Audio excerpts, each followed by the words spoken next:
standard assault rifle for the U.S. Marine Corps. It's fully automatic, 7.62.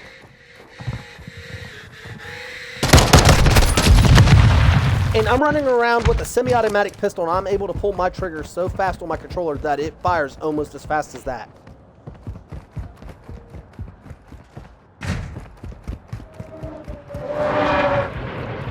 But no, starting at an early age, Americans start teaching their kids to hunt, fish, survive off the land literally.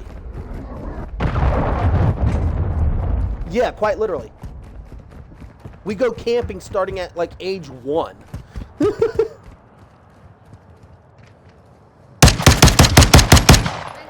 No, what you call camping, I call glamping. When I say camping, I'm talking about going out with nothing more than a knife and a hatchet and a fishing pole. Everything else you make.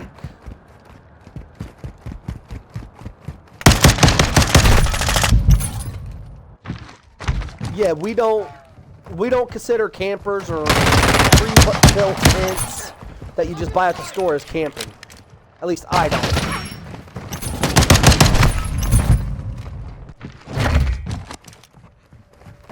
Yeah, that's a camper. We call those RVs and campers here.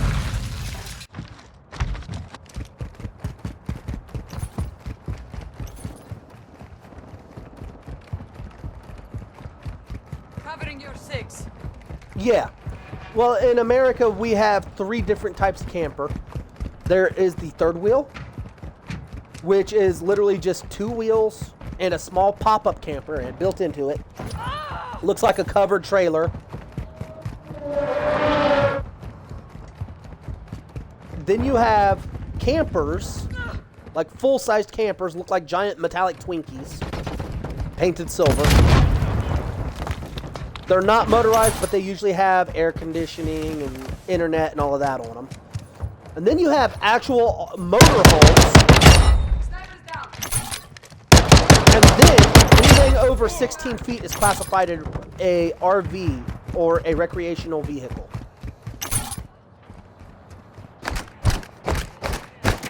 Yeah. So we actually have 4 classifications.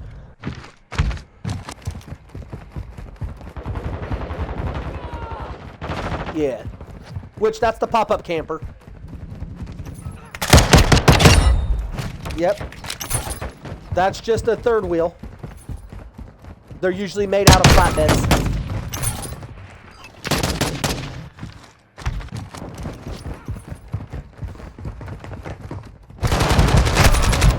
Yep.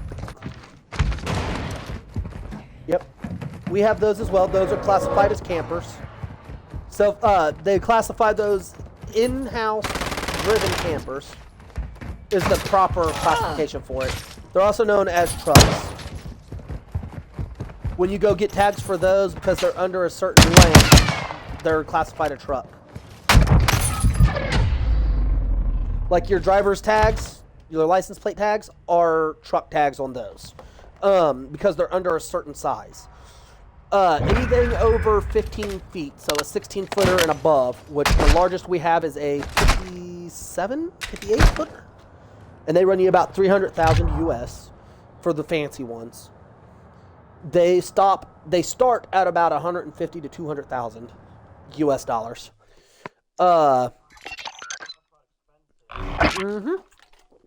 That's brand new though. For used, they'll run you about 100,000 for one of the fancier ones. About 50, 60,000 for a used crap one, like a Winnebago.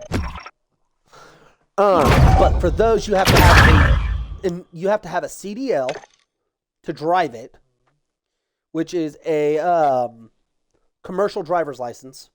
What semi-drivers have to have if they're over 15 feet. For any camper smaller, yeah. Anything smaller than 15 feet, you have to have a Class A with a chauffeur's license.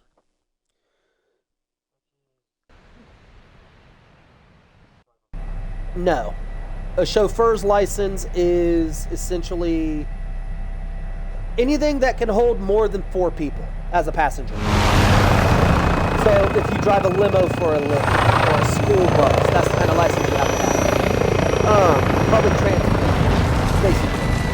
is the license you have to have, and it has to be a Class A with it. Because you can get a chauffeur license on a Class B. Limo drivers just require a chauffeur license, which is a specialty license that allows them to transport other people.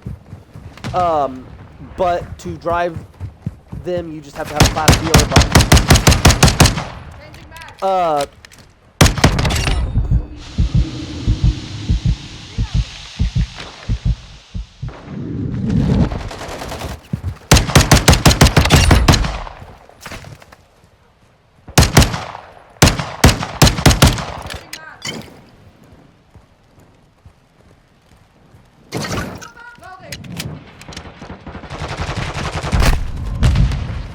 Okay. Yeah, here we have... Yeah. Oh, you're talking about the short buses. Yeah, we got those too. You just require a standard Class B license and a chauffeur's license.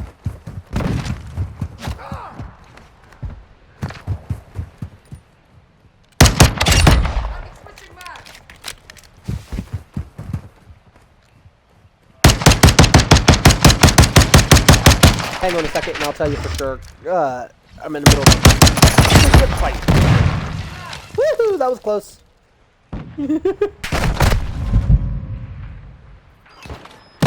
Yeah.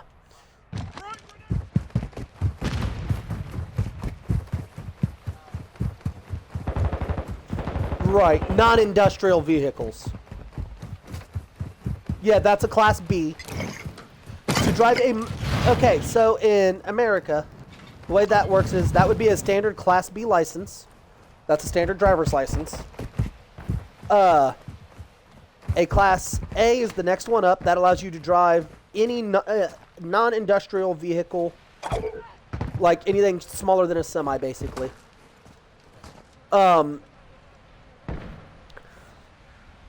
Then you've got your specialty licenses, which are your CDL, your chauffeur's licenses, and all of that, which those just compile on top of your current license.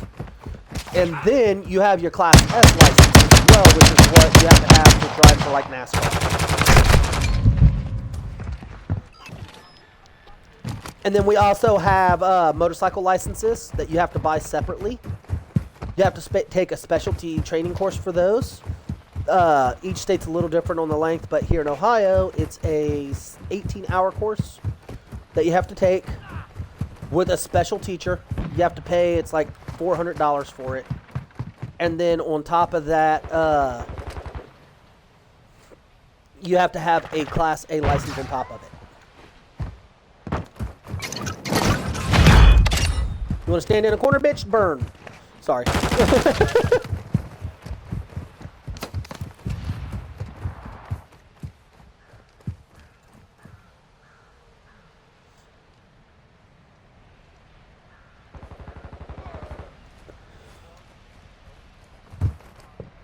Right. Like, we have subcategories as well, like how you guys do. Just, there's no sense in going into all of those. Because there's like 80 different licenses you can get. Because once you get into your S license, you've got your SAs, your SBs, your SCs, SDs, your double S, so on and so forth up through. The more dangerous of a racing type you're going to do, the higher requirement you require for a driver's license.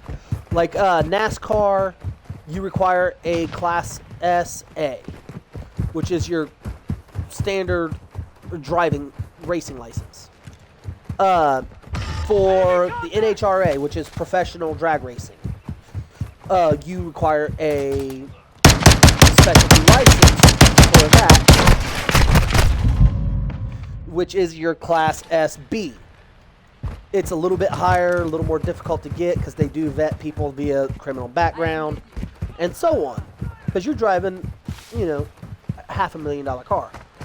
Then you've got your SC and above, which is your SC, SD, and SE licenses, which those cover everything short of supercars.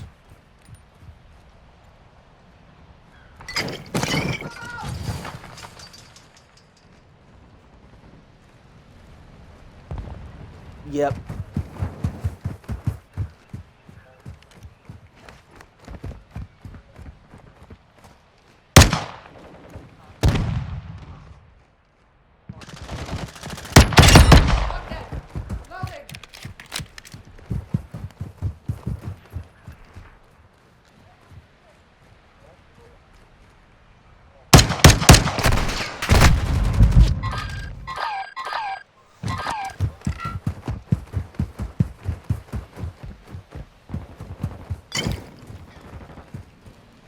Okay, yeah, we don't have that.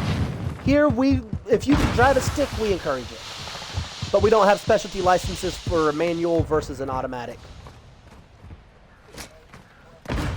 But we do have a moped license that you have to have in order to drive any moped or anything smaller than a 150cc, I think it is. So anything smaller than a standard Harley Davidson. Motorized, which that's your ATVs, your UTVs, your riding tractors, anything like that that you want to drive on the road, you have to have that moped license for. A motorized bicycle, if it's a gasoline powered engine, you have to have a moped license.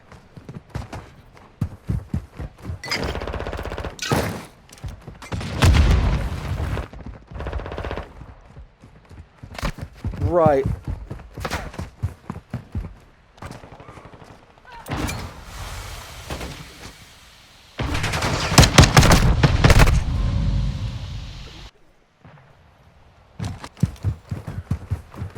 Okay. Like industrial.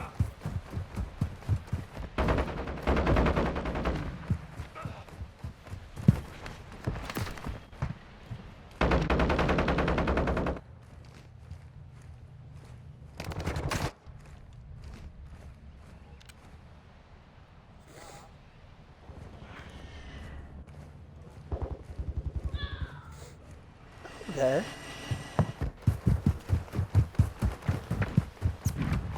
Here you just have to have a standard driver's license for the car itself. We don't care about trailers. As long as you don't have stuff hanging over them, and you've got to put a red flag on it. We're pretty lenient on towing capabilities because, you know, American trucks are usually used for industrial grade labor. Even though they're privatized vehicles, they're not corporation vehicles.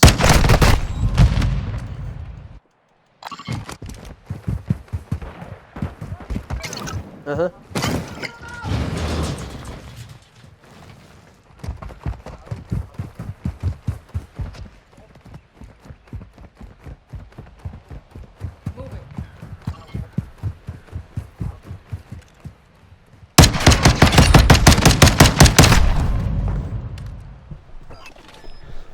Oh, nice. But yeah, get this. But get this, JH. First time ever, I never even linked Discord to my Xbox yet. It let me join your Discord chat.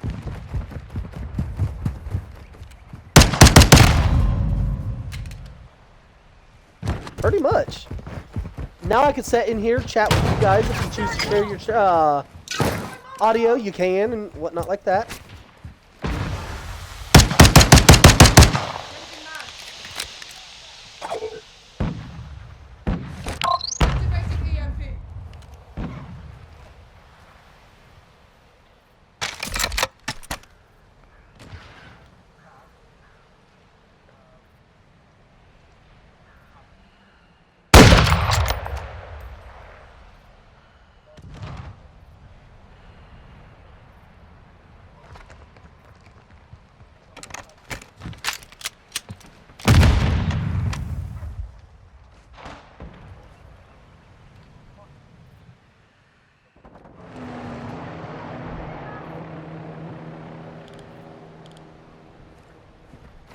Okay.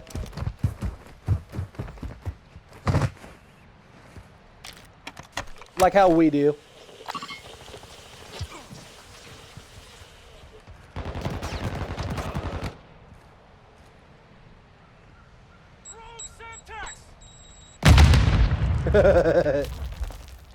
Well, you're welcome to join on mine.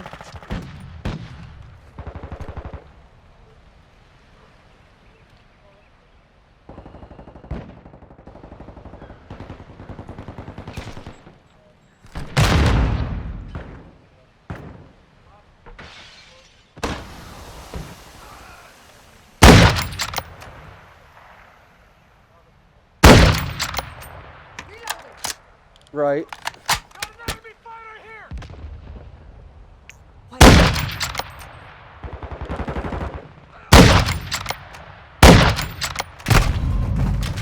Ah! They were better with the sniper than I was.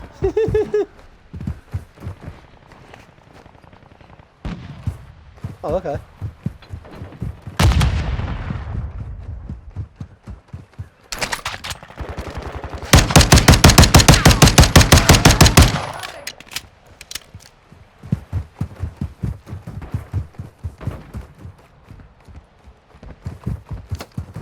Taking effective fire.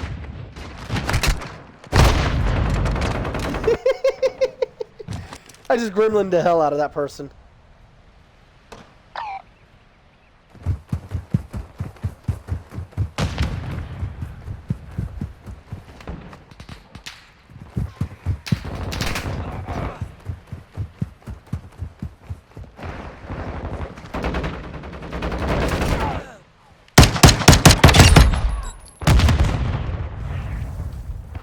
Changing mags.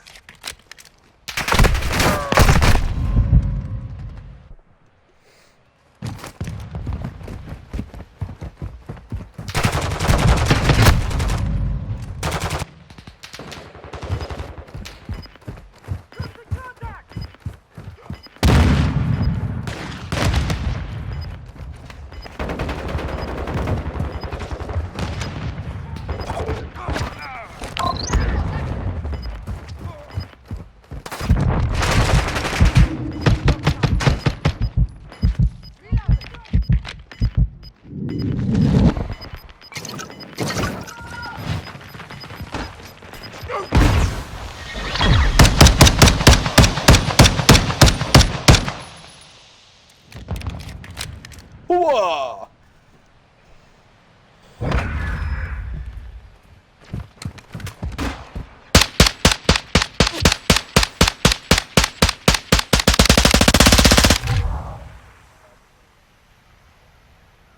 Oh, okay. Who you choose to raid? So you're raiding me. Thank you.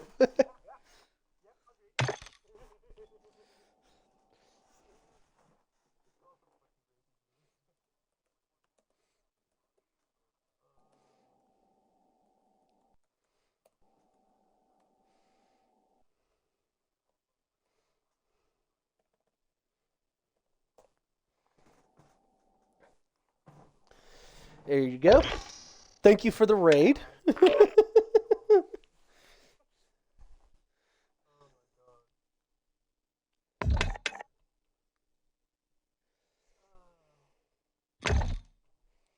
But as you see, we're playing Call of Duty today. Just goofing off. Woke up this morning to a bad case of possible food poisoning. Because me and my uncle both woke up this morning with, pardon my language here, if you guys are queasy, please go ahead and mute me, explosive diarrhea. Oh no. We only ate one thing in common, and we both had the exact same symptom. What's really... Nope. Lasagna. Store-bought lasagna. Store-bought lasagna. Uh-huh.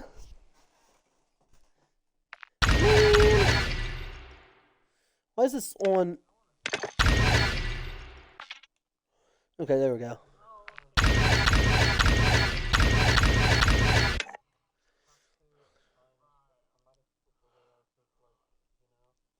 Right.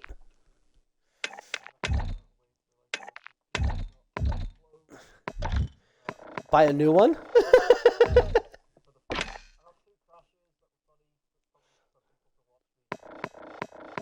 I would have laughed if I was there. But no, what's really bad is my uncle, who also got the same sickness symptoms as me this morning, got his while driving a semi.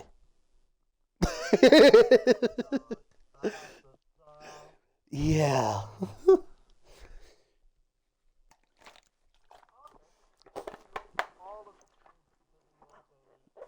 One, yes. Well, it depends. Like, if you crash, yes. If you end, don't start up for like 20 minutes, then no.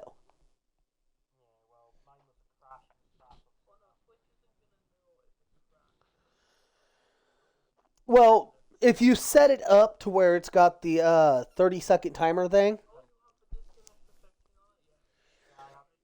as long as you have that on and you don't go offline for like 20 minutes, you're fine. It'll lump them all into one big stream.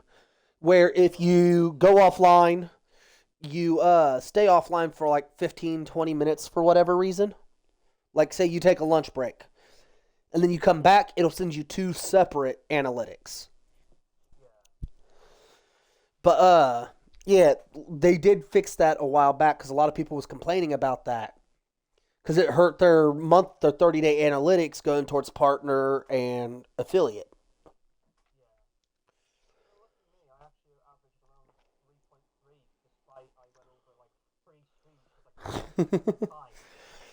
So, some downsides here, JH.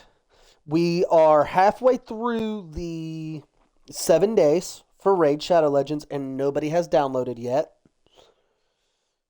or played. So I don't look like I'm gonna get paid. And that 350 would have bought me a.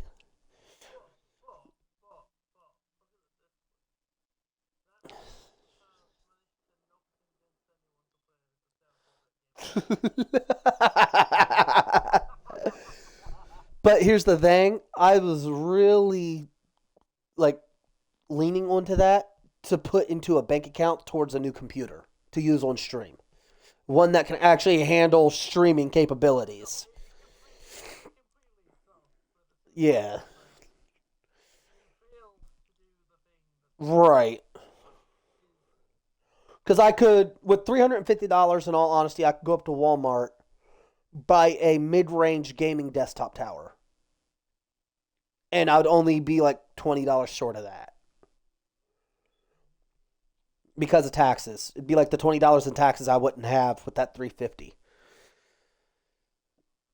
So I'm gonna have to reach out to a couple of friends and see if they can do it on an alt account for me. Well, I don't because they're paying you to advertise their game.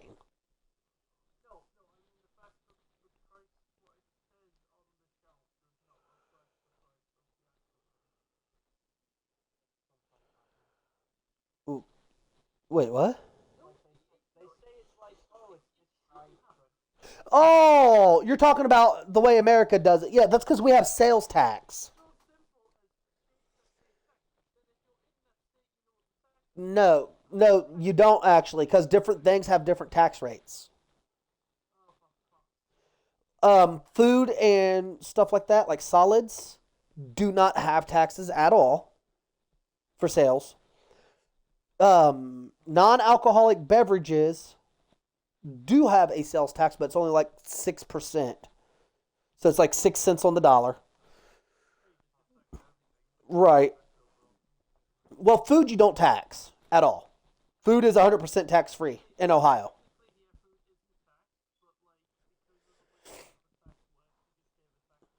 Right. And then well, then you've got your electronic taxes here in the US.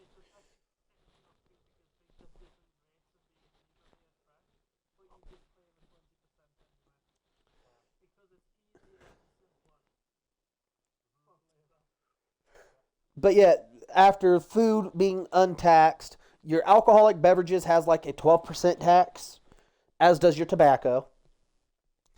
Um Cannabis sales tax is like 30% between state, federal, and county taxes. Then you've got your cell phone taxes, which is your 911 tax and all of that included. That's like 10 cents on the dollar for all taxes for a cell phone. Then you have your non essential electronics taxes, which puts it from the federal and state sales tax of 7 cents on the dollar to an essential electronic would be, for example, a refrigerator, microwave, stuff like that. Stuff you require in order to survive. A non essential would be like a TV or a computer or a video game system.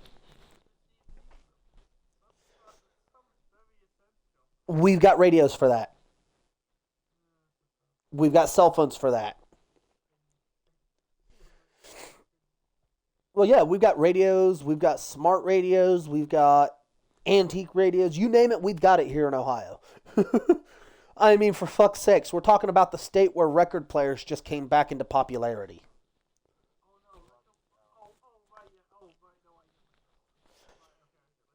No, I'm serious. Like, actual vinyl records just got back into popularity like 6 months ago.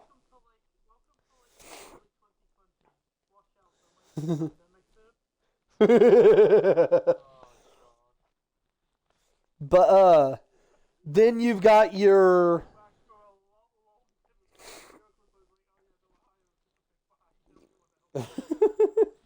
no, I wasn't actually making a joke. I was just explaining something.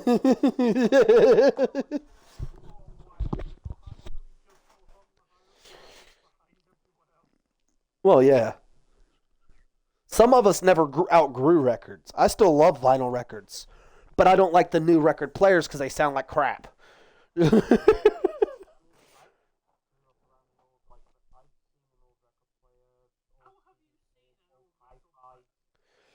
I'll put it this way: I had a 1962 model.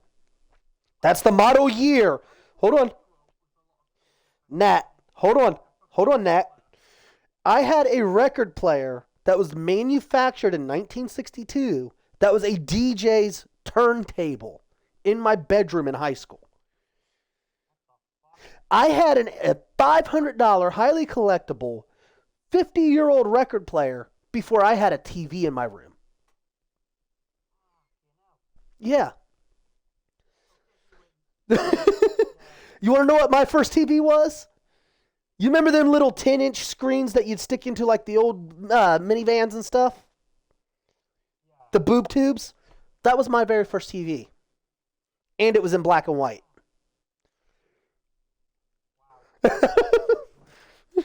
Yeah.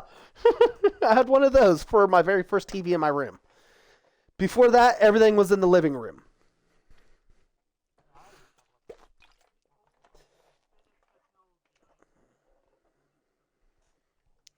The oldest bit of technology I have ever seen? Dude, you're making me feel ancient here. I remember when the Genesis came out. I bought my first Sega Genesis when I was 5.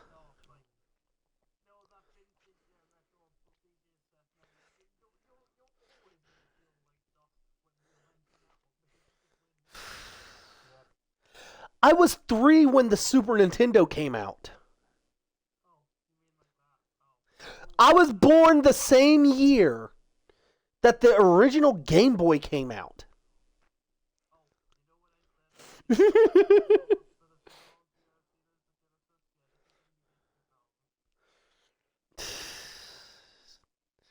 These young whippersnappers, JH, they just have no respect for the old school.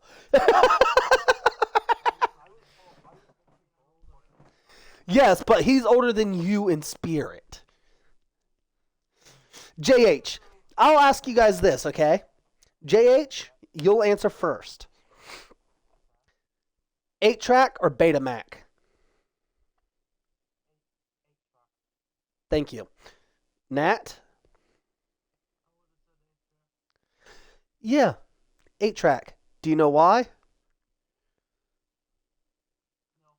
8-track was specifically designed to be a cartridge for audio only. Betamac is literally a VHS with audio put on it. That's literally the difference. One is limited extremely tightly to exclusively audio. The other is capable of doing audio and visual. Which a lot of people didn't know back in the day. The Betamac actually became the VHS.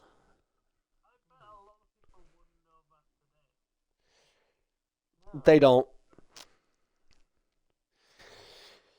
Let me put it this way. I'm old enough to know how to set the timer on a VCR. Okay? I'll put it that way.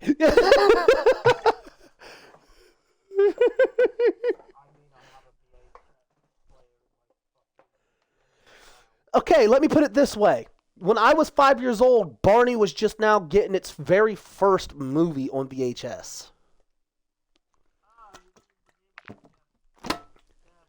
Hey, JH, I got something for you, bud.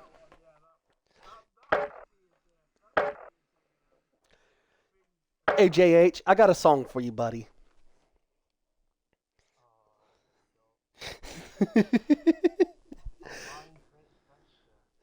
I love you. You love me. I'm not going to do that to you. I'm not going to actually do that to you. It's the movie where they introduced Baby Bop and TJ.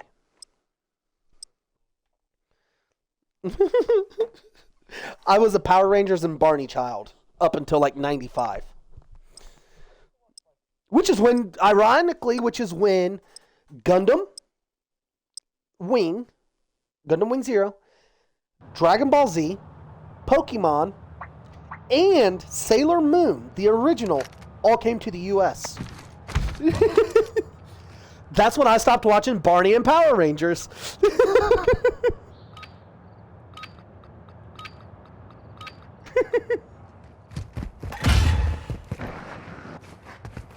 And yet, they were some of the best stuff to ever exist in America. They literally are what brought anime to America. If it wasn't for them, we would not have Speed Racer, Astro Boy, nothing like that anymore. No, it would not have got popular here otherwise. Motherfucker, I just closed that damn door. No, Nat, I get what you're saying. I get what you're saying. But what I'm saying is no. Anime would not have set off the way it did here in America, the way it did, if it was not for those specific shows. Because we had Astro Boy here since the 30s.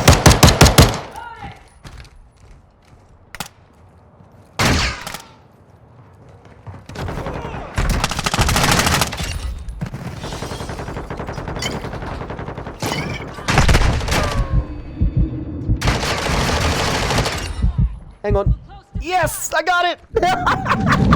JH, did you just watch that? I turtle shelled a guy into a Molotov.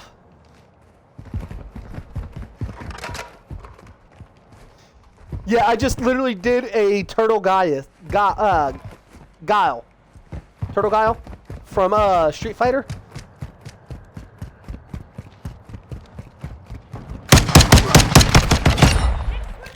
Hey, you're welcome to join on me. JH will tell you I love having the community join me in games. Don't I, JH?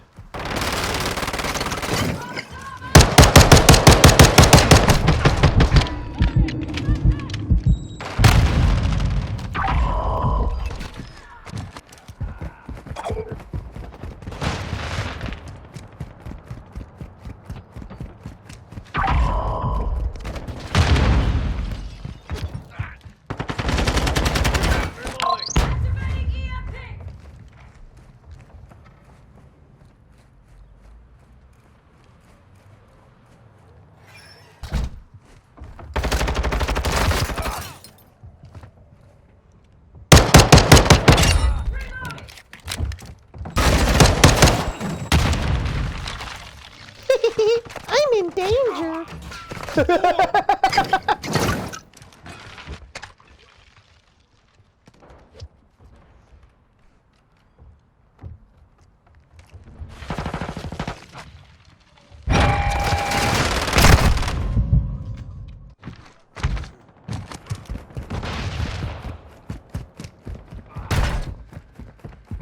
But yeah, JH, did you go back and see that clip that I was talking about? The turtle guile technique I just used on the guy with the Molotov and the riot shield. Did you watch that as you clipped it? That was funny, wasn't it?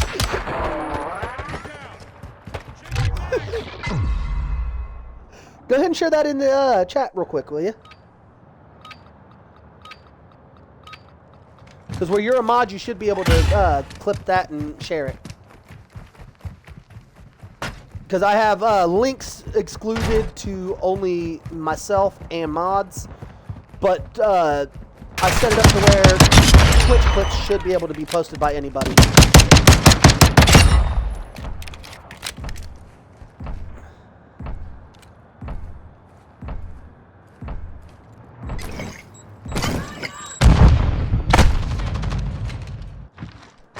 Yee.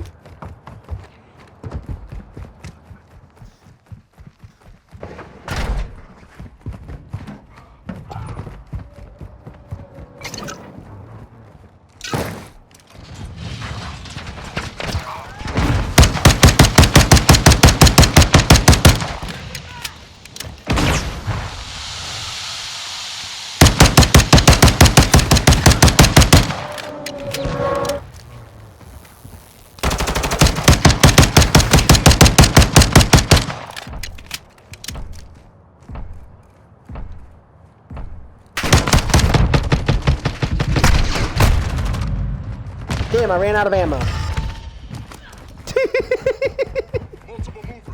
I'm being a straight gremlin.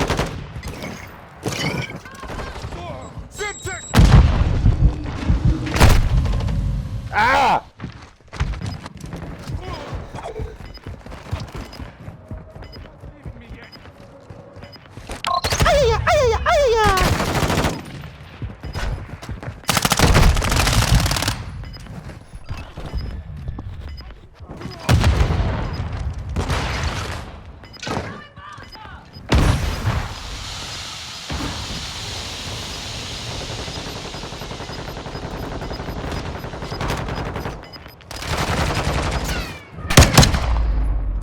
Hey, JH.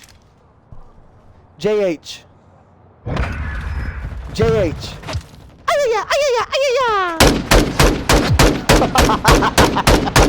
I do that perfectly, and you know I do.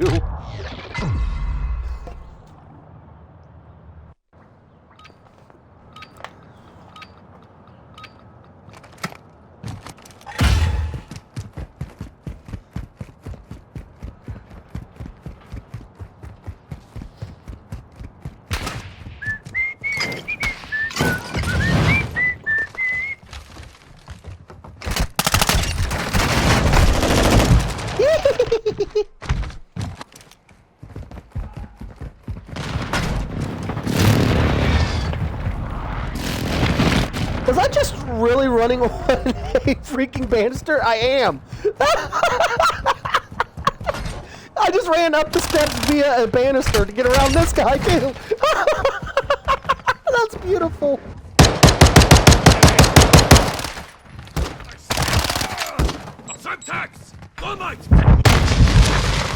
Ah, thermite got me. I did not know I could run up the banisters now. You couldn't do that before. But I just did it and got a melee kill because of doing it.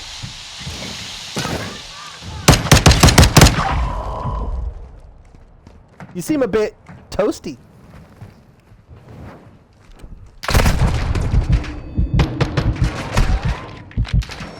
Ow, that hurt.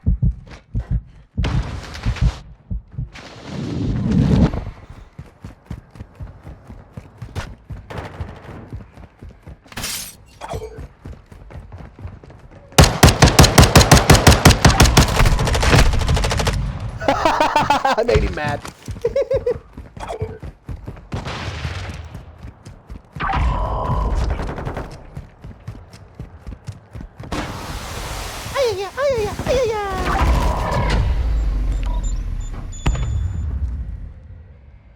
Get EMP'd. Dude was about to get a kill on me with a grenade, but I popped an EMP. A DDoS EMP. And it blew up his grenade in his own face.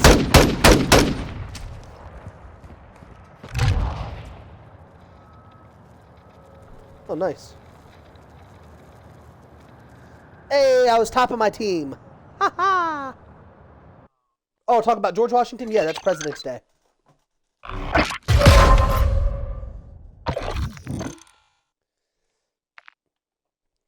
It's the birthday of the guy that literally ran you guys' entire government out of our country.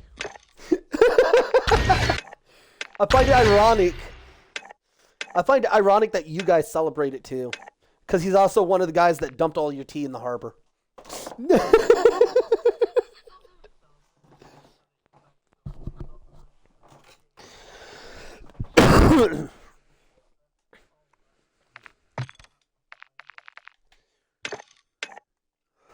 Well, the main thing it affected there was your guys' reach. Like, governmental reach.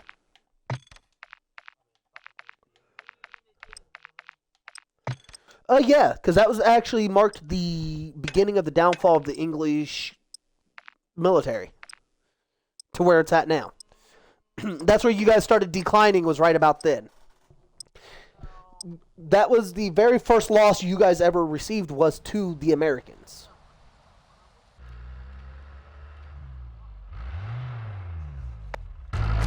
No, that was just a catalyst. You guys was on a very slow but steep decline before that, to be fair. You guys started losing colonies and all of that stuff back in like the 17 and 1800s. Right after America pushed you guys back and made you guys leave American soil, military-wise, not like your entire country. But when our country's government ran your country's government off pretty much and proved that we could withstand your guys' entire navy, that right there marked the catalyst for the begin of the British military downfall. I was getting shot in the back. Because that's when all of the other colonies realized, oh, the British Royal Navy is not as powerful as we thought it was. We don't need to be scared anymore. And that's where everybody started standing up to, back then, what was a corrupt navy. Historically speaking. Y'all's navy was really corrupt. It was power hungry. Mostly due to the officers in charge were mostly royal, well, not royal, but noble or noble aligned. And they thought they was better than everybody else back then. Which, back then, a lot of militaries was like that. And that's why America was so different and everybody doubted that we could do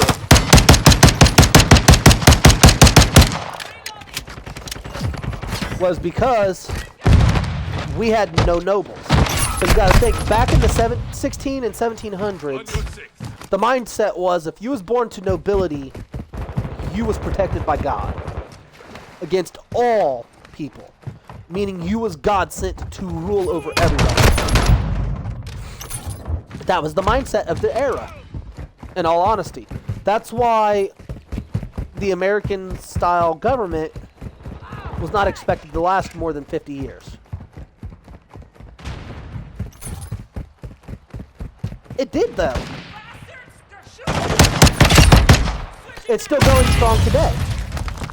Now, not only are we the ones that brought down the British to a point that everybody was able to withstand them, and ending the tyranny that was caused by corruption in the government, but now we're also the number one most dominant military force on the planet. To be truthful.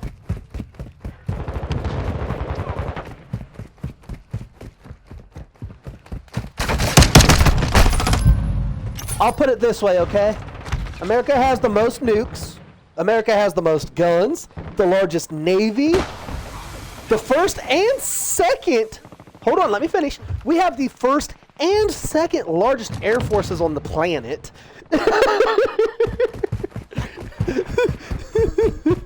Because we have two separate air forces. We have the United States Air Force, and then we have the United States Navy Air Force. And then on top of that, we have the first, second, and third most powerful militaries on the planet. Because we do have three militaries here in the U.S. We have the U.S. Army, and we have the U.S. Navy. Then we have the American citizens.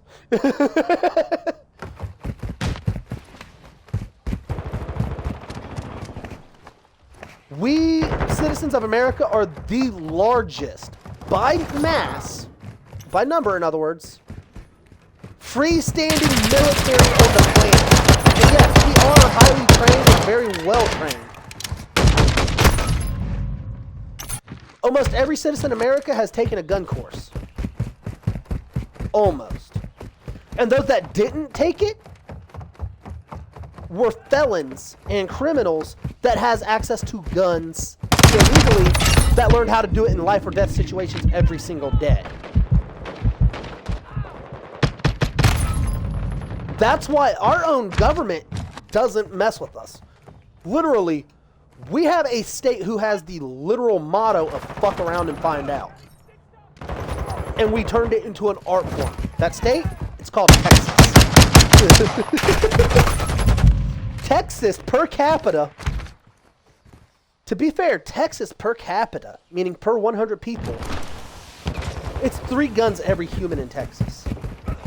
In Texas, it is literally a mandatory gun ownership. Every household is required to own at least 1 gun. In Texas, you can own an M32 rotary grenade launcher.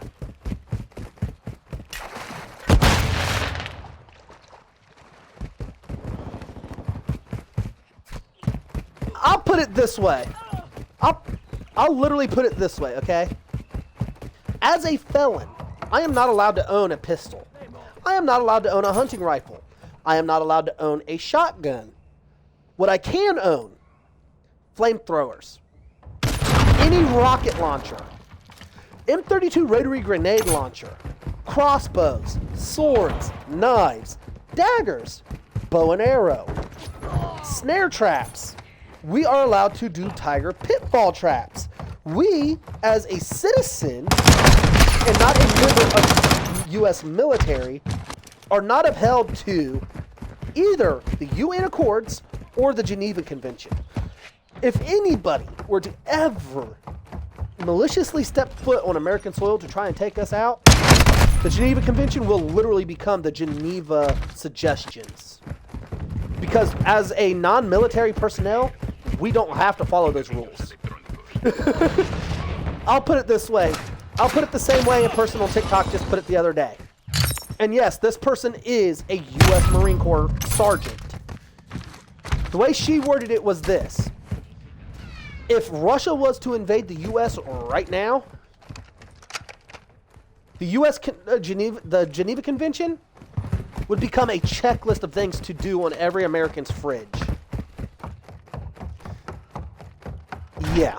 That's our state of mind. Even our most liberal, anti-gun person agrees with that sentiment.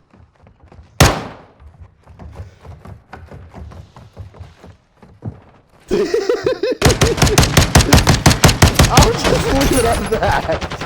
There's a reason when Japan messed up.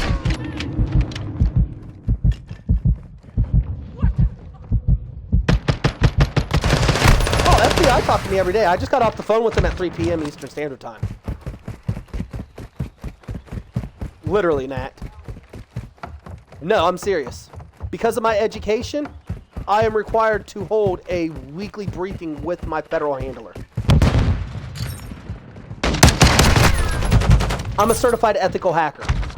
I'm on 3 different watch lists as a potential threat to the U.S. government. Because of my knowledge of computers. I'm not. I'm dead serious. I am ITSA certified, which includes certified ethical hacker and cybersecurity specialist. Basically, if there's an electronic on this planet, I know how to hack it. Now, do I hack it? I don't.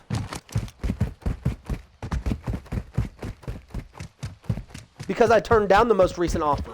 Because I refuse to work for a corrupt and ignorant government.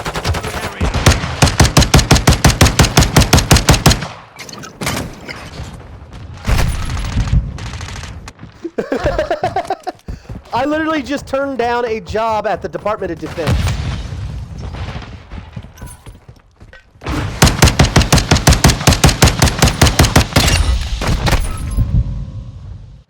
No, I'm not going to take a $60 an hour job for a government that I don't approve of. In all honesty, I've been trying to leave the United States. But as a felon, that's really difficult.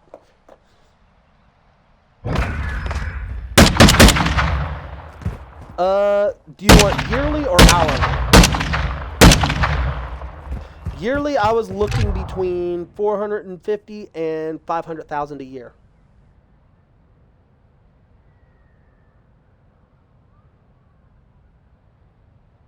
If I wanted it, yes. And I refused because I don't want to stay a U.S. citizen. I'm actually working on getting out of the U.S. because I don't approve of things that the U.S. government's currently doing. There's stuff the U.S. government is doing that I cannot speak about in a public forum, such as Twitch, that I do not approve of. Namely, certain things military-wise. And that's why I refused the job, because it does not align with my personal beliefs. I'm one of those people that I will not work for a company or an entity that I do not approve of. I've had a chance to go work at Apple. I said no. I had a chance to go work at Google. I said no. I've been offered a job by Microsoft recently. I refused it. Because they all have the same style of predatory practices towards the ignorant.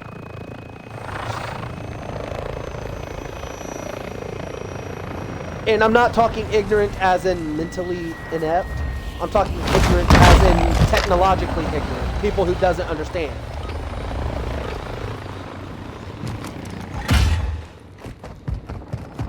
Exactly. That's why I don't want to be in the United States anymore, because that's literally all it is. It's a predatory state. America is not America anymore. I'll put it that way. Do what?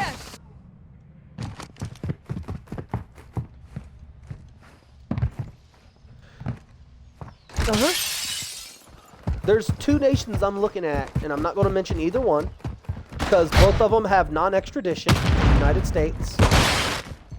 So in a pinch, I can flee to those nations and have zero repercussions.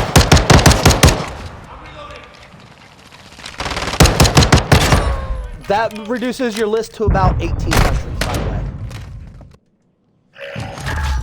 And both nations that I'm speaking of are not on this hemisphere.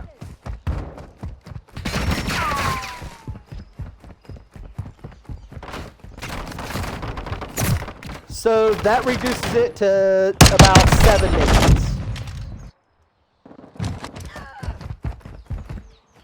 No. I will not live in China. I will not live in Russia. And both of them have extradition clauses with the U.S., by the way.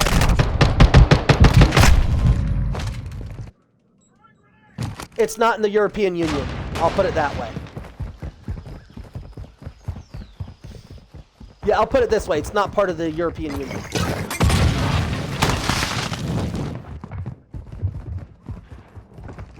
No. No, I'm saying it's not one of the European Union nations. I wouldn't. If you knew half the stuff that goes on here, just being Caucasian in America makes you a criminal now. No, literally, the way our government's going is literally if you're white, you're automatically a criminal. That's what it's getting to the point at. We've literally went backwards as a society by about 60 years recently.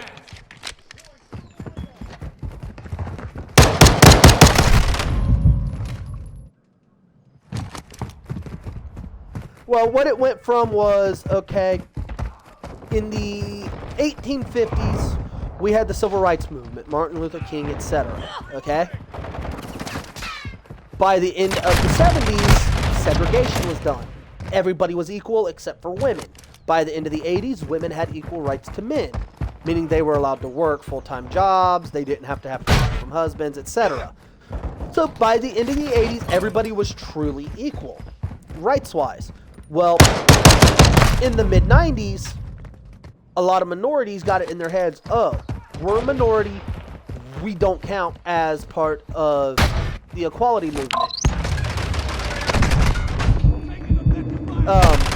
And what that led to was a state of mind of, I'm not going to say what minorities.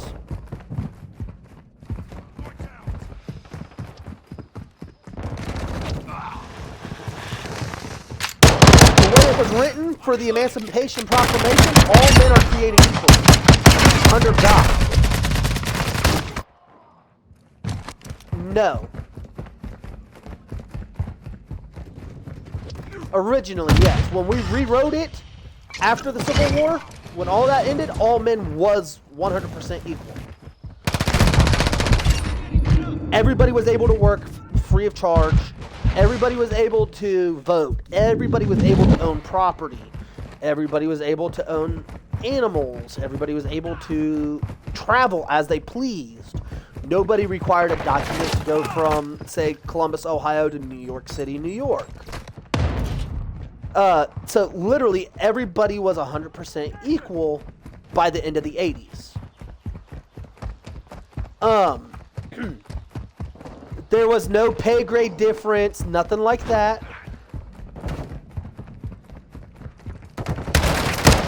Right. But then in the 90s, a false rumor got spread around at the beginning of the internet that women was paid half the going rate of men. And it started what we now call the feminist movement. And that mixed with other minorities joining together has caused the state of chaos that is America today.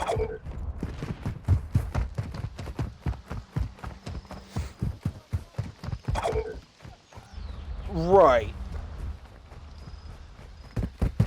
Like, women get paid at work 10%, 10 cents less on the dollar than a man. But we don't do it by gender, though. That's actually a criminal offense to judge a person's pay by their gender, or by their skin color, or by their background. Yes, it's work experience. No, it's work experience that we go off of now. So if you are, okay, let me put it this way. Let's say you're a college student with a PhD that you just graduated, never worked a day in the field in your life. Me as a business owner, I would hire somebody that's worked the last 15 years in the field than the person with the PhD in the field. Because that person's going to know ways around things that the PhD holder is not going to know. They're going to know the ins and outs of the field a lot better than somebody who's never worked the field but has a degree in it. That's what people's pay is based off of. So let's say you both go into HVAC, okay? Heater repair, you and JH. You have a degree and a certification in HVAC as an HVAC technician, okay? JH has none of that, but he's been doing it for 30 years. I'm going to hire JH before I hire you. But let's say I hire both of you, okay? JH is going to get a higher pay cut than you are because of his work experience. His experience warrants a higher pay. And that's what a lot of people don't understand with the pay grades differences. It scales on your personal work experience. How well have you done in the field before I hired you? And a lot of people don't understand that. There's kids out here today that literally think, oh, I've got a high school diploma, so I should be able to get a job making $20 an hour. That's not how it works. I'm going to hire a 45-year-old man who's flipped burgers at Burger King before I will an 18-year-old. Why?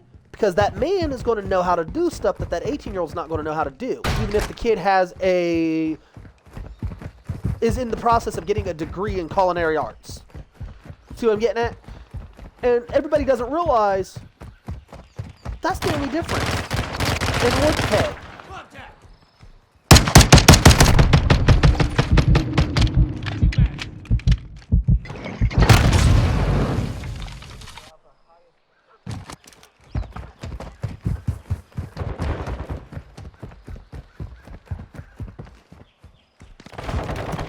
Right. Like down here, we do that as well. Like, for example, if you're applying to become a college professor, okay, and your degree was earned, your teaching doctorate for, let's say, world history, okay, and you're trying to become a high school teacher. Okay, cool. They don't give a shit if you have an A plus grade average or a C minus for a high school degree, for a high school teacher. But you try and go to a college and teach there, they're going to look at you. They're going to say, okay, this guy's got a B average grade. Okay, that's good. Not the best we've ever seen, but it's good. Then they're going to look at your competitors, the other people who applied for the same job position. They're going to pick the person with the highest grades out of that entire pool of college students because they want the best person for the job. Where if you're going to go work at a factory, okay, let's say you want to get a job at a factory as a warehouse forklift loader operator, okay? Okay, cool. You might have the certification, you might have the license and all of that, but do you have the experience? If you don't have the experience, you ain't getting the job. And if you do get the job because they need multiple people, and your application put them at the exact number that they required, then you're not going to get paid as much as Joe Schmo next to you that has 15 years and only just got his license yesterday. See what I'm getting at? That's just how American workforce works. The reason for that is because the way the American education system works has not changed since the 1920s. It's literally designed to create factory workers, nothing else. Right, that's why America over the last 50 years have went from being like the 8th, I think it was, in the 50s. By the year 2020, they dropped down to like 29 in the world for education because it's not designed to make you smarter. The American education system is designed to make the perfect factory worker, an assembly line attendant, that kind of thing.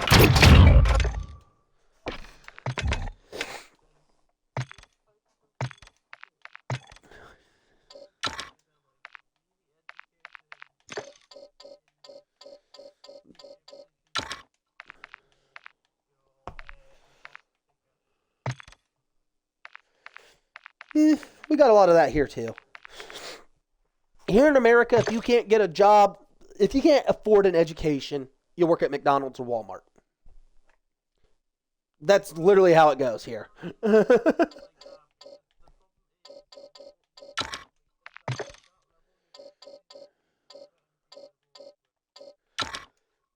Well, yes and no. Here in America, we don't have that issue because cheap labor doesn't exist in America, literally.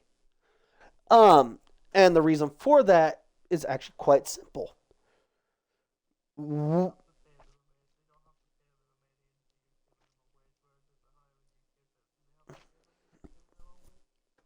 America, everybody has a minimum wage.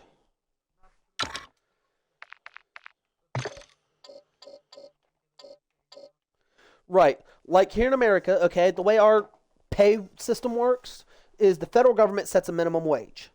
Let's say it's $15 an hour. That's a livable minimum wage, okay? Let's say that that's what the government decides, which is what happened recently. Your job has to pay you at least $12 an hour to match that minimum wage. Your state can go up to 5 below or 5 above the federal minimum wage for the state minimum wage. So let's say they raise federal minimum wage, which they just did in 2018, to $15 an hour. Ohio can go at $10 an hour for minimum wage statewide, where Kentucky could go $20 minimum wage. See what I'm getting at? Same with sales taxes. Federal sales tax is 3 cents on the dollar. The rest of your sales tax in each state depends on your state, city, county, and townships. Like, for example, here in Ohio, you pay state sales tax and federal sales tax. The general for that on average is 7 cents on the dollar. It's technically 7.8, but everybody charges 7. They round it down. Where if you go to Texas, okay, it's 12 cents on the dollar for sales tax there. Last time I was there anyway. That's been close to 10 years. So when I was in San Antonio, it was 12.3 cents on the dollar. They rounded it down to 12 cents on the dollar. That was the 3 cents on the dollar federal sales tax with 9 cents on the dollar state sales tax. That's permitted. That sales tax can be 10 to above or 10 below the federal sales tax on any product. So let's say you buy something there, let's say marijuana, cannabis. In Texas, they have medicinal marijuana. You have to have a prescription from a doctor to get it, and it's only for extreme situations like cancer, like terminal. That's the only time you're going to get it there. They still charge you sales tax on that, both federal and state, as well as county and city. So the 3 cents on the dollar of that 12 cents goes to the federal government. The other 9 is divvied up between state, city, county, and township. So, a percentage of that other 9 to 10 cents on the dollar will always go between everything other than federal. So of that, let's say 4 cents on the dollar goes to state, 3 cents on the dollar goes to city or county. That other 2 cents on the dollar is getting split between the city and township. And that's how sales tax works in America. But minimum wage works similarly. They set a federal limit on what is expected to be a livable minimum wage. They just updated it for the first time in 20 years. So it's not the best idea that they've done it. Like, they didn't do the best they could do, but they did fair enough. So now, because of that, I just found out tonight that GameStop is shutting down all branches in America. Statewide for me. Like, my entire state is no longer going to have a GameStop. They're shutting them down county by county here in Ohio.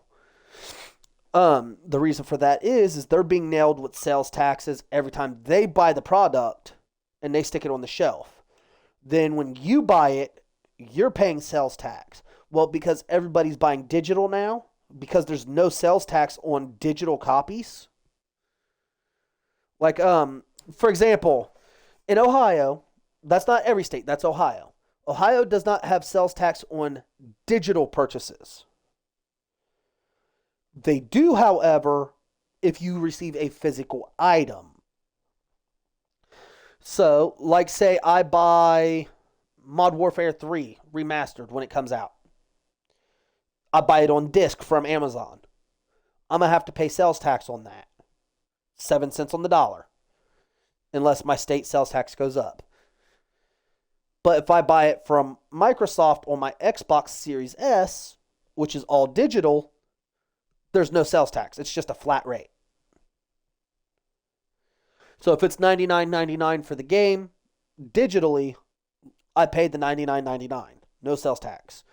Where if I buy it physically through a digital transaction, like from Amazon, I'd have to pay the 7 cents on the dollar. So that $99.99 becomes like $120.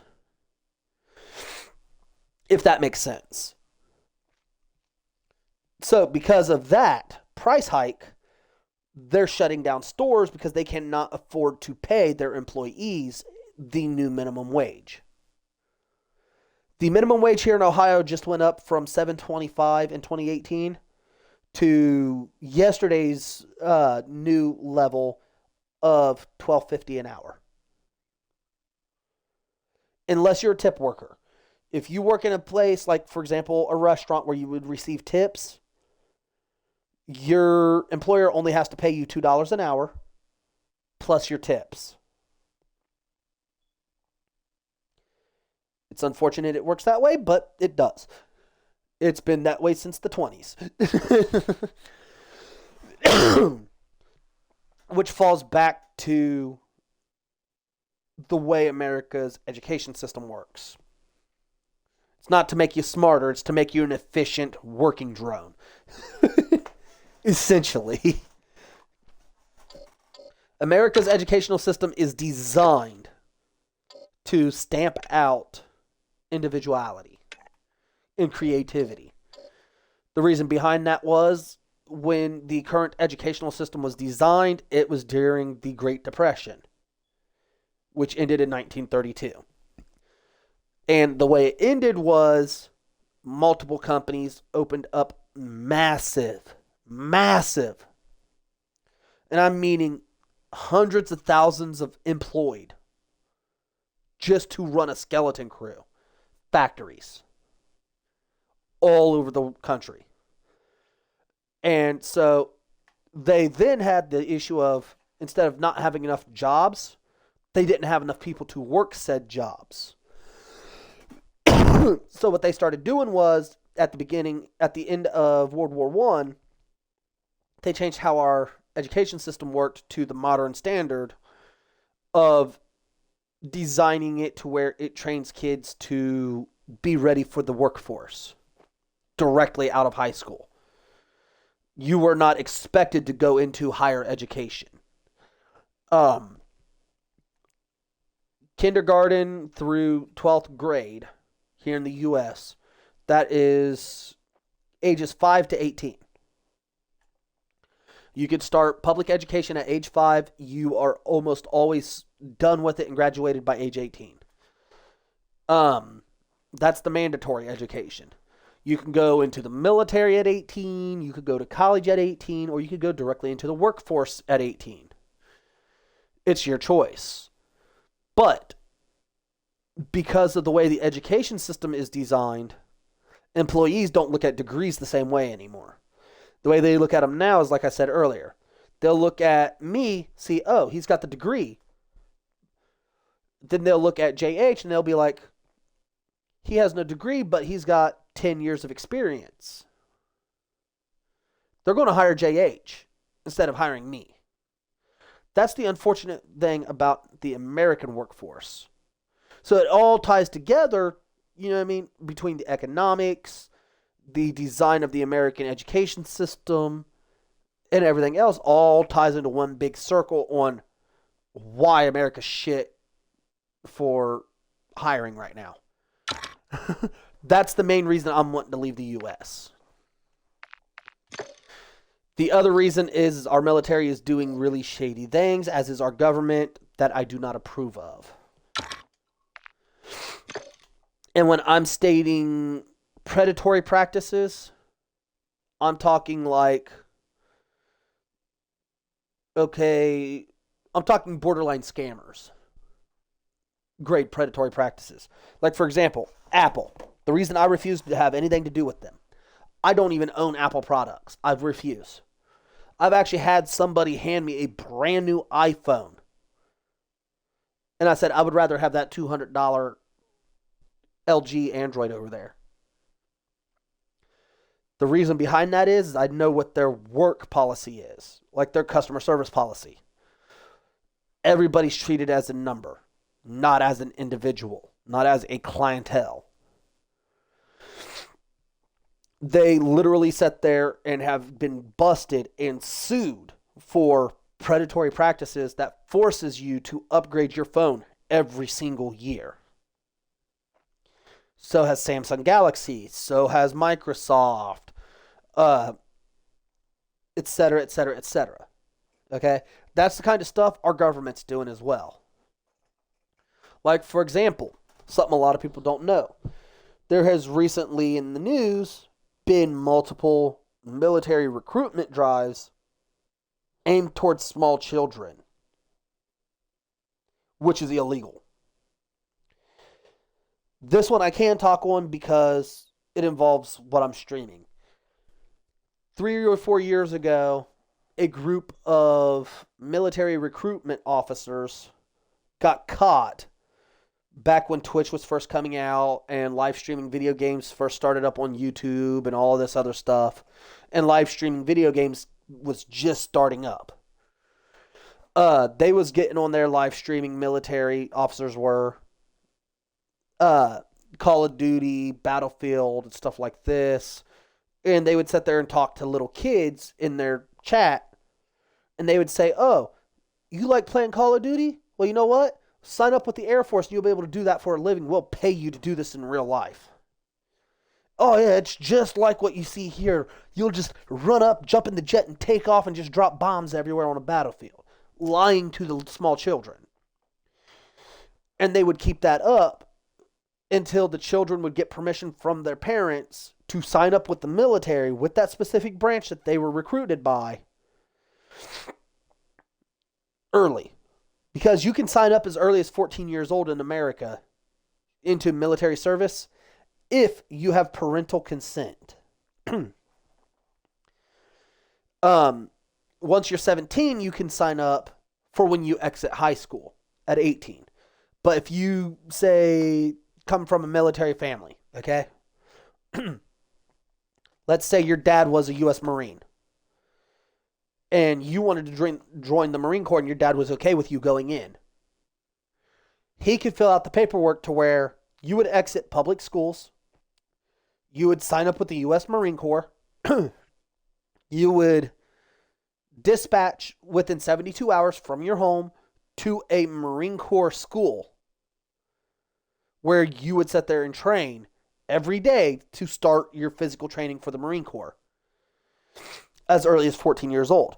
And it's illegal for them to do that because they was literally lying to the children about the perks they would receive, what it was really like in combat and stuff like that, and you're not allowed to do that in the U.S.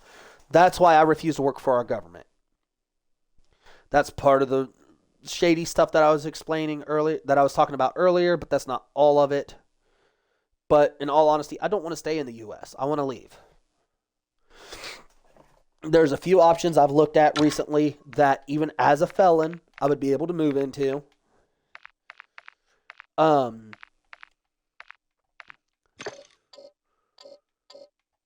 One of them is New Zealand, but they do have an extradition accord with the U.S. Australia is another one, but they do have extradition to the U.S. And so on and so forth. But I don't want to go anywhere that's got extradition to the U.S. Because at any point the U.S. decides to go to war, let's say they go to war with Russia, okay? Even though I am no longer living on U.S. soil, because I was born here, I will be a permanent U.S. citizen until I walk into a U.S. embassy and say, hey, I no longer want to belong to the United States. I wish to change my nationality of citizenship. You then have to produce the paperwork from the nation that you wish to move to. That you've already been approved, that you are already working on citizenship, that you are already guaranteed your citizenship. At which point, they make you what's called stateless. Meaning you have zero citizenship anywhere in the world until the new country accepts you. So, since I would still be technically a U.S. citizen, even if I'm living in, let's say, England, the U.S. can say, hey, this young man here signed up for the draft. Which, here in the U.S., we don't call it the draft anymore. We don't call it conscription. We call it selective services. Every young man at the age of 16, before they turn age 28, is required under federal law to sign up for it, whether they want to go to war or not. And basically what that is let's say there's a situation like what's starting to brew now of where, for example, World War II. We had so few soldiers that we literally had to start forcing young men into the military service. They would literally go into their houses, grab them up in the middle of the night, put them in the back of a truck at gunpoint, and say, either you go with us or you go to prison. They can look at the Briton and say, okay, well, he signed up for this willingly in year blah, blah, blah. We need him. He's been called to service. Britain, being a ally of the United States that does have an extradition accord with the United States, meaning they can be forced by the U.S. federal government to hand over a person. Britain would have no choice but to hand me over to the U.S. military to have them force me into the military. So that's why I'm looking at nations that do not have the extradition but are still allies with the United States that allow felony immigration. Which there's very few. There's 16 in the world, 4 of which is in South America, and I'm not going to any of them. If I wanted to go to a shithole, I would stay in America.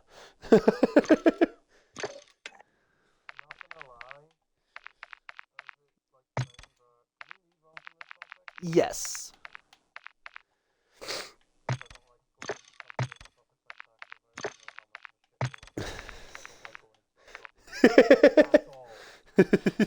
I feel you.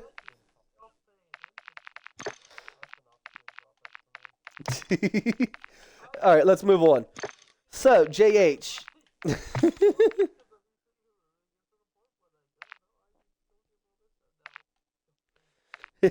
So, JH, are you excited? Are you excited about E3 this year?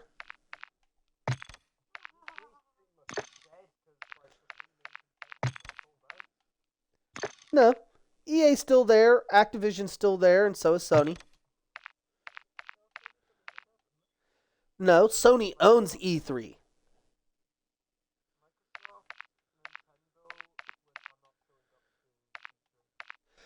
Microsoft's not showing up to E3 because all but 2 nations in the world said no to them buying Activision. So they're kind of butthurt right now. That's why they're not showing up. Nintendo's not showing up because Nintendo's pretty much nothing like it used to be. It's no longer the juggernaut it used to be. They also don't really have... Right. They just don't have... How do I put it? They don't have the ability to contend with Sony and Microsoft anymore. From a fiscal point of view. So because of that, Microsoft and Sony's been having this little battle back and forth the last few years since the pandemic started of, oh, I'm going to buy up this place. Well, since you bought that place up, I'm going to buy this company up. And because of that, there's so few developers left that Nintendo can utilize for new game exclusives for their console that, yeah, it's just not worth them going to E3. Because they can't produce enough stuff that's going to be groundbreaking. You know what I mean? Right. It's not going to be big enough of a news to draw attention to their platform, basically. Like, if there was a new Pokemon game coming out, cool. They would have a chance of drawing a crowd. If they bring Digimon back, or Zoids back, or Gundam back to the Switch with a brand new game that for the first time in 10 years. Sweet! But right now, the only thing synonymous with Nintendo at all, as far as new games are concerned, Legend of Zelda and Pokemon. That's it. That's all you hear about here in the US now. That's why Nintendo's not coming to E3 this year. They just don't have enough groundbreaking labels to catch the attention of everybody. Right. The reason for that is they're looking at it this way. For us to hold a position in this conference, it'll cost us X amount of cash. Exactly. They hold their own little conventions. Right. So why would they go in and contend with companies like Microsoft and Sony when they could go do their own thing elsewhere and get 100% of the profit from that? Which I understand that point of view as well. It's a good way to look at it too, if you think about it.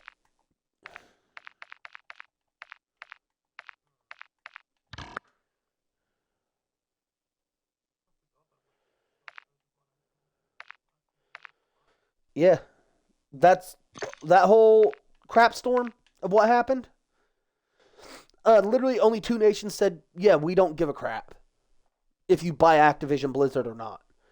And the reasons for that was it was Venezuela and Brazil. Both are on verge of collapse. They got more important things on their mind than a company buying up a video game developer.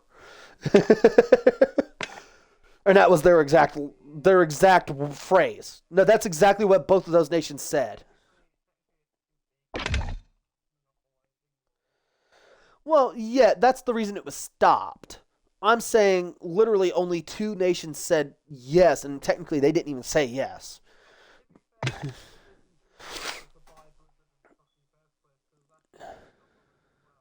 Well, no, because Blizzard didn't have a monopoly on the RPG, role playing games. At the time of that sale, there was probably 30, 40 competitive companies again towards Blizzard Entertainment when Activision acquired them. The reason Activision could not acquire Bungie as a developer is because Activision already owns Call of Duty. And yeah, Call of Duty is the main sticking point on the rest of the world saying no to Microsoft. Because Microsoft owns Bethesda Studios, which Bethesda is responsible. They also bought, not only Bethesda, they bought Ubisoft. There's two of the three competitors for Call of Duty. That's two of the three competitors for Call of Duty. If they bought Call of Duty, they would literally only have one competitive game against them. And that would be Destiny 2. Because right now there's only, 4, 5 first-person shooters out there?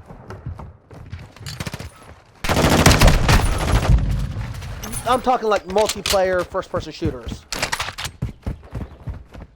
That would be Rainbow Six Siege, Halo, Destiny 2, Battlefield, and Call of Duty.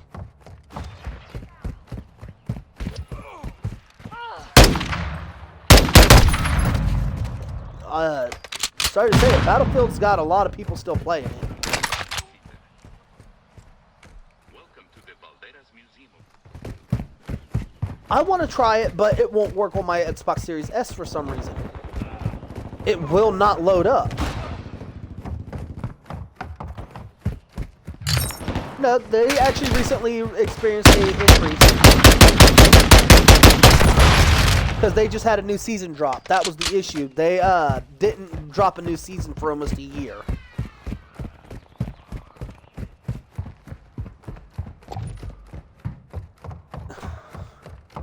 Well, no, not necessarily. It's just everything else got stale for the longest time. Because Call of Duty went stale, Destiny 2 went stale, Halo's pretty much dead for most games. Like, Halo reaches back in its top 3 Halo games.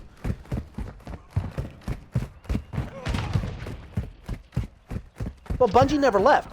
Bungie's still its own independent company, it's just owned by Sony. They still get 100% of their sales. They still develop their own game. Oh, yeah. Definitely. Well, 343's CFO just stepped down.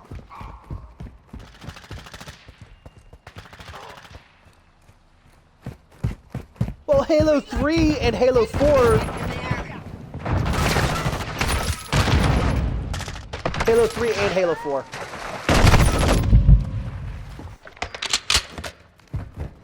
Yeah. But that's because it's literally cut and paste the original Halo. Like, look at the campaign of it. It's identical to the original Halo CD. The only difference is the location, the design, and the actual mission goals.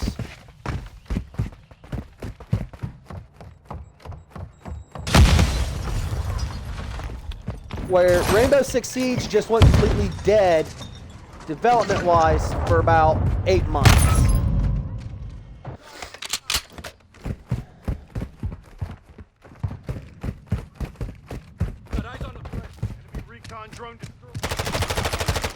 There is a big difference between Halo 4 and original, but not enough to make that big of a difference.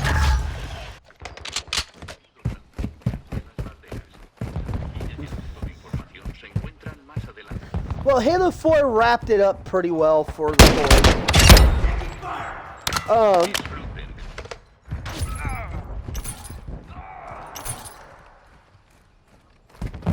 Right, that's why Halo 5 and Infinite are so trash.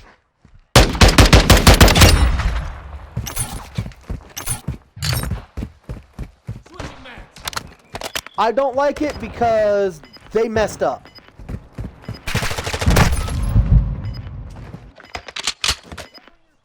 Well, no, the reason I say they messed up is quite simple. Canonically, in Halo's universe, Master Chief cannot be killed. He can only be missing in action.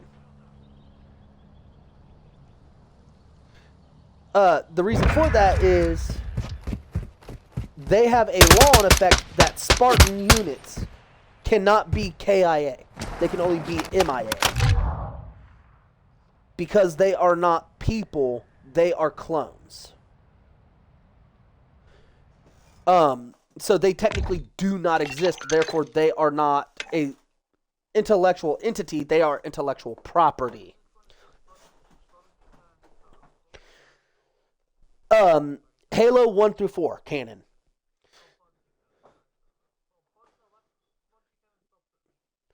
Yes, but it continued in 4.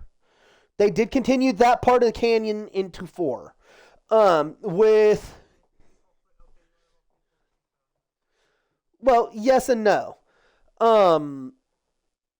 Because Halo 4, Bungie did assist with it. Bungie did the story for it before leaving Microsoft's clutches. And before leaving the Halo project. So the story was written by Bungie. The graphics and the world building was done by 343. That's what a lot of people don't understand. When they talk about this part. Uh-huh. Yep. But, yeah. Where Guardians, or Halo 5 as a lot of people call it, it was purely 343 Industries. Which is why it completely bombed, in all honesty.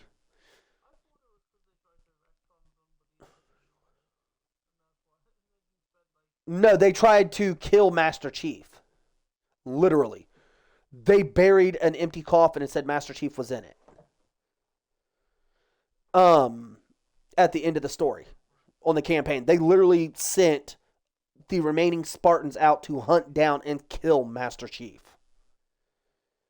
The Guardians unit, that was their entire goal during the whole campaign. Was to hunt down and eliminate Master Chief because he is a rogue entity. Well, yes and no. The main one that's on the cover art, no. He went toe-to-toe with Master Chief because him and Master Chief were from the same generation of Spartans. All of those other Spartans were New Age Spartans, meaning they were just standard UNSC humans. Right.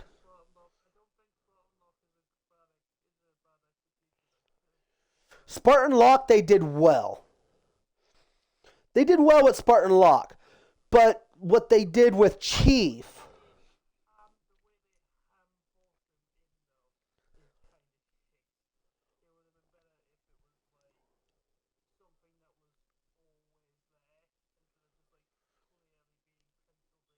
Well, no. Spartan Locke is canonically Bungie. Yeah, Spartan Locke's been in the lore since Bungie was in charge. It's in their webcomics they was doing at the end of Halo 2. Yeah. There's a whole second thing of lore that most people don't even know about that's from Bungie. um Basically what it was is if you'd buy collector's editions of the games, like how they do with Destiny 2 now, they give you little books, little comic books and stuff like that, and other books and stuff like that with the collector's editions that you can't get anywhere else. And they have extra lore in them that are canon. There's Easter eggs hinting to them and stuff in the video games beforehand and everything else. So they're in there. You just got to know where to look. And basically what it was the first group of Spartans, only 6, I think it was, either 5 or 6, survived the initial Spartan program, which was super soldiers designed from abnormally gifted children that were kidnapped and replaced with identical clones by Dr. Halsey. And basically what they did was they'd go into a house in the middle of the night. Let's say you had an abnormally high intellect. Like I'm talking Einstein level for mathematics. But you also had abnormally... Right. Well, Locke was part of the same group that was kidnapped at the same time as John. Locke was the only other one other than John to survive the fall of Reach. At the time of Reach, there was only 5 or 6 true Spartans left after Halo 2. And Master Chief, or John, and Spartan Locke were the only 2 true Spartans to survive of that generation. The next generation, or the Mark V generation, which are the ones in Guardian, are literally just normal, average run-of-the-mill UNSC Marines in battle armor. They have no superhuman intellect. They don't have superhuman reflexes. They don't have genetically altered physiology. They don't have the polymer-plated bones like Master Chief and Locke does. None of that. All they have is a super-powered exosuit with an AI chip in it. Which is why they got ragdolled so easily while Locke did not. Because Locke had the exact same extensive treatments that Master Chief had.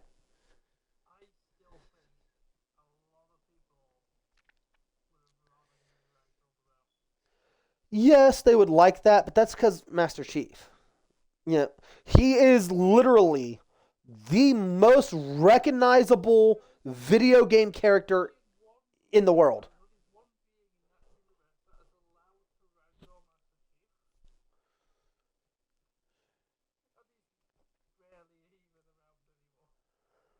If you're talking about the Arbiter, no.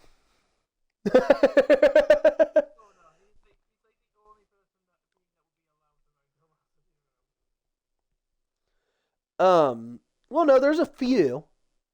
Just Master Chief never encountered them directly canonically. Spartan Locke being one of them. The reason why was because Spartan Locke was always on the same team as Chief. Chief was actually his commanding officer at the Fall of Reach. Which is why he was selected. So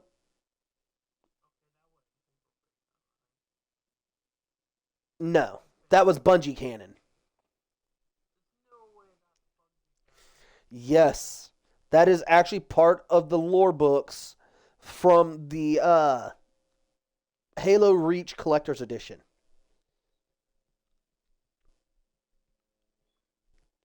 Even though I don't play Halo as heavily as I used to anymore, like I almost never play Halo anymore.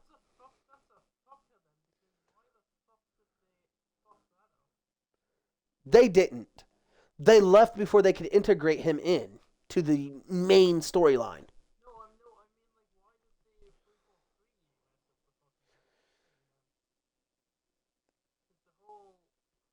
Because the story was never written out for them. That was the first one that they had full reign on. So they wanted to do something big. Basically, they wanted to kill off Master Chief and replace him with Spartan Locke.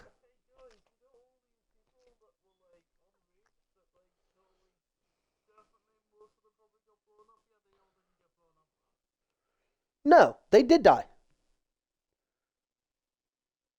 Yeah. 343 kept that whole Bungie canon for Guardians. The only thing they did differently was they brought in a new generation of Spartans who were not super soldiers.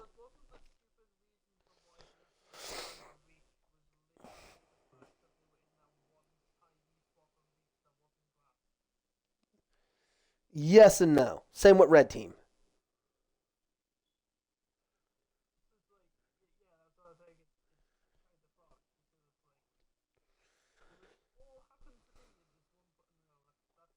But Spartan Locke and Master Chief were not part of Blue Team or Red Team officially. They were both Spartan Special Forces. They was a whole unit all their own. And there was only like 6 of them. Yeah, if you go and watch Rooster Teeth's Red versus Blue, um, the story of Omega and of Tex specifically and Agent Washington, those are Bungie canon. They were all, well, Caboose from Blue Team, Griff from Red Team, Tex.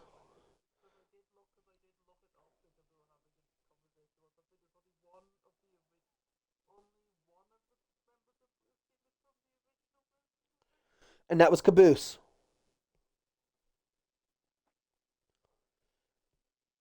Yep. Michael J. Caboose. He was the only true member of Red Team. Or of Blue Team.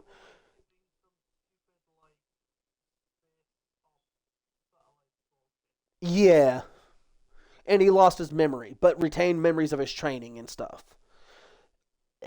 So what they did was they integrated him into RVB's Blue Team.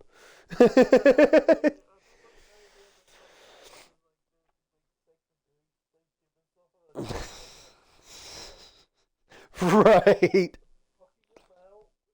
Well, like I was saying though, Caboose from Blue Team from RVB, Griff from Red Team from RVB, Tex, Washington, Master Chief, and then there's one other one, aka Omega, that were of the original Spartan generation.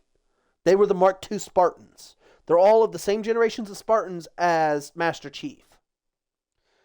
They had 2 failed generations after them. Uh huh. Okay.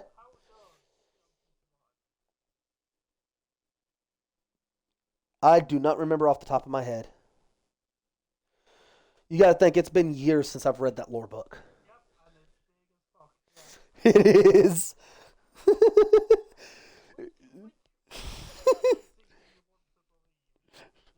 Bungie's. The collector's edition is what I go off of. It's basically the Bible for Halo. But Spartan Locke.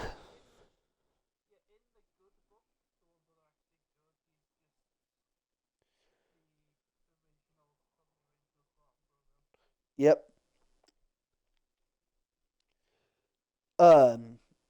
By Johnson, are you talking Commander Johnson, the one that wakes you up in Halo 1?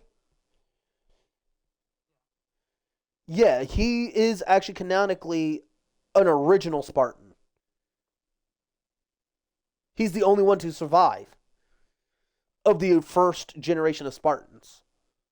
He was the only successful Spartan.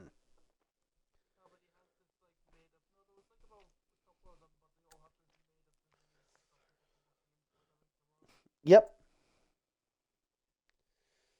It was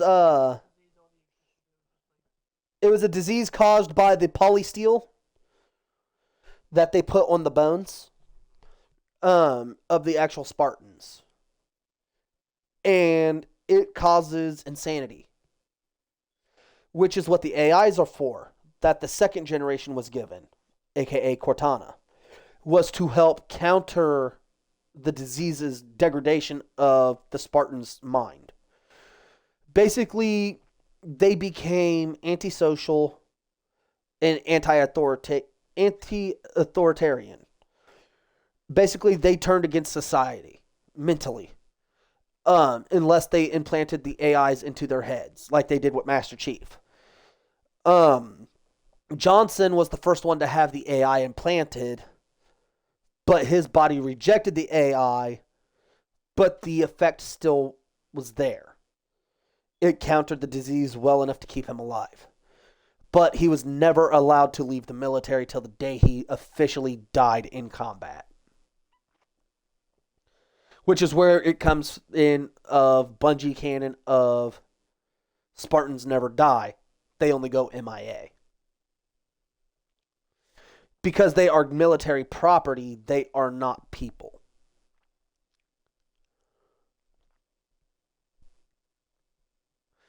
They're more along the lines of a super intellectual pet.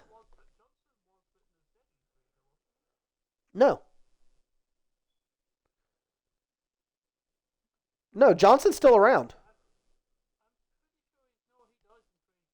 No, he died. He gets shot, and they leave it vague to